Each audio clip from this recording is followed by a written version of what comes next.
மக்களே, கடந்த வாரத்துல உலகத்துல நடந்த சுவாரஸ்யமான செய்திகள் மற்றும் அம்சங்களை உங்களுக்கு சொல்ல வந்திருக்கேன். நீங்க கேட்க தயாரா? தகவல் ஒன்று. இந்த உலகில் இதுவரை கோடீஸ்வரர்கள் மட்டுமே உள்ளனர். 100 கோடி என்பது பில்லியன் என்று அழைக்கப்படுகிறது. Presently earth is yours richest man Elon Musk. சமீபத்தில் வெளியான இன்ஃபோர்மா கனெக்ட் அறிக்கையின்படி 2027ஆம் ஆண்டுக்குள் உலகின் முதல் ட்ரில்லியனர் என்ற பெருமையை எலோன் மஸ்க் பெறுவார் என்று கூறப்படுகிறது. எலோன் மஸ்க் நிறுவனங்களான டெஸ்லா, ஸ்பேஸ்எக்ஸ், ஸ்டார்லிங்க், நியூராலிங்க் நிறுவனங்களின் வருமானம் மற்றும் வணிக வளர்ச்சியின் அடிப்படையில் அவர்கள் கூறுகிறார்கள், இதுவரை யாரும் இந்த ட்ரில்லியனை தொட்டதில்லை. ஏனெனில் ஒரு ட்ரில்லியன் என்றால் 1000 பில்லியன். உலகின் மிகப்பெரிய பணக்காரர் எலோன் மஸ்க், மொத்தம் 239 பில்லியன் டாலர்கள். ஆனால் எலோன் மஸ்கின் வாழ்நாள் வருமானம் 3 ஆண்டுகளுக்குள் 300 மடங்கு அதிகரிக்கும் என்பதை அனைவரும் ஆர்வத்துடன் எதிர்பார்த்து காத்திருக்கின்றனர். இந்த பட்டியலில் எலான் மஸ்க், இந்திய தொழிலதிபர் கௌதம் அதானி, அமெரிக்க தொழிலதிபர் ஜென்சன் ஹுவாங், பிரான்ஸ் தொழிலதிபர் Bernard Arnault, Meta head Mark Zuckerberg ஆகியோர் 2030இல் ஒருவர் பின் ஒருவராக ட்ரில்லியனர்களாகவும் 2033இல் முகேஷ் அம்பானி ட்ரில்லியனர்களாகவும் மாறுவார்கள் என அறிக்கை கூறுகிறது. தகவல் 2. அலிசா கார்சன் உலகின் துணிச்சலான பெண்ணாக இருக்கலாம். ஏனெனில் அவர் நமது பூமியிலிருந்து செவ்வாய் கிரகத்தில் முதல் முறையாக காலடி எடுத்து வைப்பார். இதுவரை செவ்வாய் கிரகத்திற்கு மனிதன் சென்றதில்லை. மேலும் அலிசா ஒருமுறை செவ்வாய் கிரகத்திற்கு சென்றால் அவர் மீண்டும் பூமிக்கு வரமாட்டார். வாழ்நாளின் கடைசி நாள் வரை அங்கேயே இருக்க வேண்டும். அலிசா 2001இல் பிறந்தார். செவ்வாய் கிரகத்தில் மனிதர்களை வாழ வைப்பது நாசாவின் திட்டம். முதலில் மனிதனை சோதனைக்கு அனுப்ப வேண்டாமா? அதனால்தான் அலிசாவுக்கு 7-8 வயது முதல் விண்வெளி வீராங்கனையாக ஆசைப்பட்ட அலிசாவை தேர்வு செய்தனர். இப்படி ஒவ்வொரு விஷயத்திலும் அவளுக்கு பயிற்சி அளிக்கப்படுகிறது. அலிசா செவ்வாய் கிரகத்திற்கு எப்போது செல்வார் தெரியுமா? 2030இல். அந்த வாய்ப்பு உங்களுக்கு வந்தால் செவ்வாய் கிரகத்திற்கு செல்ல நீங்கள் தயாரா? கீழே கருத்து தெரிவிக்கவும். தகவல் 3. நாம் அனைவரும் வீடியோ கேம்களை விளையாட விரும்புகிறோம். ஜாய்ஸ்டிக்குகளை பயன்படுத்தி விளையாடும் போது நாம் உண்மையில் அந்த விளையாட்டில் இருக்கிறோம் என்ற உணர்வை பெறுகிறோம். இப்போது அதே கேமிங் ஜாய்ஸ்டிக்ஸை பயன்படுத்தி அவர்கள் இருக்கும் இடத்திலிருந்து 9300 கிலோமீட்டர் தொலைவில் உள்ள ஒருவருக்கு மருத்துவர்கள் அறுவை சிகிச்சை செய்துள்ளனர். மேலும் இது மனித செயல்பாட்டை விட திறமையாக மாறியுள்ளது. உண்மையான விஷயம் என்னவென்றால், Swiss Federal Institute of Technology மற்றும் ஹாங்காங்கின் சீன பல்கலைக்கழகம் இணைந்து டெலி ஆபரேட்டட் மேக்னடிக் எண்டோஸ்கோபி சிகிச்சையை மேற்கொண்டுள்ளன. இந்த அறுவை சிகிச்சை செய்த மருத்துவர்கள் சுவிட்சர்லாந்தில் உள்ளனர். அறுவை சிகிச்சை செய்த நோயாளி ஹாங்காங்கில் இருக்கிறார். எனவே ரோபோடிக்ஸ் மற்றும் காந்த புலங்கள் மூலம் மருத்துவர்கள் நோயாளிக்கு மிக துல்லியமாக அறுவை சிகிச்சை செய்தனர். இப்படி செய்வதால் நோயாளிக்கு வழக்கமான அறுவை சிகிச்சையை விட வலி குறையும் என்று மருத்துவர்கள் கூறுகின்றனர்.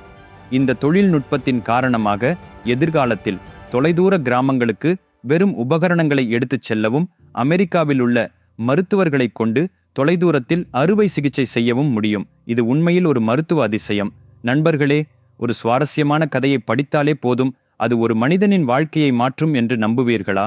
அந்த கதையை உங்கள் பிள்ளைகளுக்கு படிப்பதன் மூலம் அவர்கள் வாழ்க்கைக்கு தேவையான மதிப்புகளை கற்றுக்கொள்வார்கள் என்று நீங்கள் நம்புகிறீர்களா? வாழ்க்கையில் நீங்கள் சந்திக்கும் அல்லது வரும் எந்த ஒரு பிரச்சனைக்கும் ஒரு கதை படிப்பதன் மூலம் தீர்வு கிடைக்கும் என்று நீங்கள் நம்புகிறீர்களா? ஆம், அது சாத்தியம். மனிதகுல வரலாற்றில் இதுவரை சொல்லப்பட்ட மிகப்பெரிய காவியத்துடன் மட்டுமே. அது மகாபாரதம். இந்த கதை சூப்பர் ஹிட் படத்தை விட 100 மடங்கு சிறந்தது. இது ஒரு சவால். விக்ரமாதித்யாவின் வார்த்தைகளில் எழுதப்பட்ட மகாபாரதத்தின் முழு கதை புத்தகம் மற்றும் மின்புத்தக வடிவில் அமேசான் மற்றும் 43 ஆன்லைன் ஸ்டோர்களில் கிடைக்கிறது. இந்த புத்தகம் உலகம் முழுவதும் 54 மொழிகளில் கிடைக்கிறது. இந்த வீடியோவின் கீழே உள்ள விளக்கத்தில் இணைப்புகள் கொடுக்கப்பட்டுள்ளன. உடனடியாக ஆர்டர் செய்யுங்கள். என்றால் அது வெறும் புத்தகம் அல்ல, இது உங்கள் வாழ்க்கைக்கு தேவையான நூலகம். தகவல் 4. சுனிதா வில்லியம்ஸ் மற்றும் புட்ச் வில்மோர் விண்வெளியில் சிக்கியிருப்பது தெரிந்ததே. ஆனால் உலகம் முழுவதிலும் உள்ள பலர் எப்போது பூமிக்கு வருவார்கள் என்று குடும்பத்துடன் காத்திருக்கின்றனர். நாசாவின் சமீபத்திய புதுப்பிப்பின்படி சுனிதா வில்லியம்ஸ் மற்றும் புட்ச் வில்மோர் பிப்ரவரி 2025இல் பூமிக்கு திரும்புவார்கள். செயற்கைக்கோள் பிழையானது 195 நாட்கள் விண்வெளியில் இருந்த முதல் பெண்மணி என்ற உலக சாதனையை சுனிதா வில்லியம்ஸுக்கு வழங்கியது. புட்ச் வில்மோர் இவ்வளவு நாட்கள் எந்த சாதனையும் செய்யவில்லை. ஏனெனில் விண்வெளியில் ஆண் விண்வெளி வீரர்கள் 371 நாட்கள் சாதனை படைத்துள்ளனர். இப்படி மாட்டிக்கொள்வது ஒரு வாய்ப்பு என்று சுனிதா வில்லியம்ஸ் விண்வெளியில் புதிய ஆராய்ச்சிகள், விண்வெளி நடைகள் மற்றும் சில அறிவியல் பரிசோதனைகளை செய்து வருகிறார். தகவல் 5. மனிதர்களால் ஏற்படும் பிரச்சனைகள் நமது பூமிக்கு புதிதல்ல.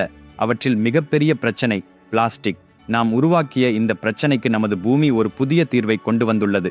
கிரேட் பசிபிக் குப்பை பேட்ச் என்ற பெயரை எப்போதாவது கேள்விப்பட்டிருக்கிறீர்களா? இது ஹவாய் மற்றும் கலிபோர்னியா இடையே உள்ள கடலில் பெரிய அளவிலான பிளாஸ்டிக் கழிவுகளால் நிரம்பியுள்ளது.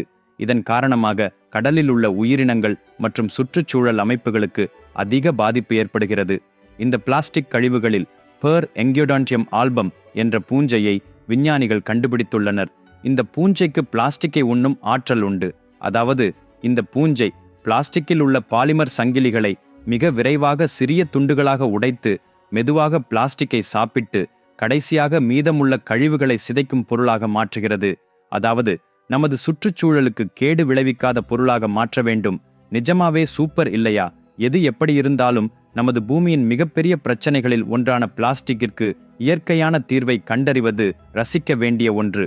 பிளாஸ்டிக் பயன்பாட்டை நிறுத்தாமல் தொடர வேண்டும் என்று நினைப்பதும் பெரிய தவறு. மனிதர்கள்தான் தனக்கு மிகப்பெரிய அச்சுறுத்தல் என்று பூமி நினைக்கும் நாளில் அது கொரோனாவின் தாய்முகுடு போன்ற வைரஸை உருவாக்கி மனிதர்களை பூமியிலிருந்து காணாமல் போகும். தகவல் 6. இந்த திரைப்படத் தொடரான ஹாரி பாட்டரை தெரியாதவர்களே இல்லை. ஆனால் இப்போது இந்த திரைப்படத் தொடரை மிக விரிவாகவும் ஒரு தொலைக்காட்சி தொடராக உருவாக்க விரும்புகிறார்கள். ஜே.கே. ரவுலிங்கும் இந்த கதையை உருவாக்கி வருகிறார். இதோ நல்ல செய்தி. எங்களின் விருப்பமான கதாபாத்திரங்களான Harry Potter, Hermione Granger, Ron Weasley ஆகியோர் இந்த கதாபாத்திரங்களுக்கு திறந்த நடிப்பு அழைப்பை அறிவித்துள்ளனர். உலகம் முழுவதிலுமிருந்து யார் வேண்டுமானாலும் இந்த கதாபாத்திரங்களுக்காக ஆடிஷன் செய்யலாம். ஹாரி பாட்டரில் காட்டப்படாத பல விசித்திரமான விஷயங்கள் உள்ளன. இந்த தொடரில் நம் குழந்தை பருவத்தை நினைவுபடுத்த முடியுமா இல்லையா? தகவல் 7. 4 மில்லியன் ஆண்டுகளாக நம் பூமியில் வாழ்ந்த டைனோசர்கள் ஒரே ஒரு சிறுகோள் மூலம் அழிந்தன என்பது உங்களுக்கு தெரியுமா? NASA போன்ற விண்வெளி நிறுவனங்களில் உள்ள வானியலாளர்கள் பூமியைச் சுற்றி வரும் பல சிறுகோள்களை எப்போதும் கவனித்து வருகின்றனர். இவற்றில் பெரும்பாலானவை நமது பூமிக்கு எந்த பாதிப்பையும் ஏற்படுத்தாமல் போய்விடுகின்றன. ஆனால் சில பெரிய சிறுகோள்கள் பூமியை நோக்கி வந்தால் நமது பூமி மிகவும் ஆபத்தானதாக இருக்கும். இத்தகைய சிறுகோள்கள் குறைந்தபட்சம் 140 மீட்டர் அளவுள்ளவை. அவை பூமிக்கு 7.5 மில்லியன் கிலோமீட்டர் அருகில் வந்தால் அவை ஆபத்தானவை என்று அறிவிக்கப்படுகின்றன. தரையில் விழுந்தால் பாரிய அழிவு ஏற்படும். ஆனால் சமீபத்தில் நாசா வெளியிட்ட அறிக்கையின்படி ஒரு நாளில் குறைந்தது 48.5 டன் சிறிய சிறுகோள்கள் நமது பூமியின் வளிமண்டலத்தில் நுழைகின்றன. ஆனால் அவை நமது பூமியை அடைவதற்குள் தூசி படிந்துவிடும். இல்லையெனில் நமது பூமியை அழிக்கும் 6 பெரிய சிறுகோள்கள் இருப்பதாக கூறப்படுகிறது. ஆனால் அந்த லிஸ்டில் உள்ள 3 சிறுகோள்களால் ஆபத்து இருந்தாலும் அவற்றை எதிர்பார்க்கலாம். ஆனால் தற்போதுள்ள தொழில்நுட்பத்தில் மற்ற 3ஐயும் எதிர்பார்ப்பது கொஞ்சம் கடினம் என்று கூறப்படுகிறது. எனவே அவை நம் பூமியை தொட்டால் மனிதர்களின் நிலையும் டைனோசர்களைப் போல் இருக்கும். கொஞ்சம் பயமாக இருக்கிறது இல்லையா? ஆனால் பல பிரச்சனைகளுக்கு தீர்வு காண முடியாதா? சிறந்ததை நம்புவோம். தகவல் 8. நம் கண்களுக்கு பல வகையான பிரச்சனைகள் உள்ளன. பிரஸ்பியோபியா அவற்றில் ஒன்று.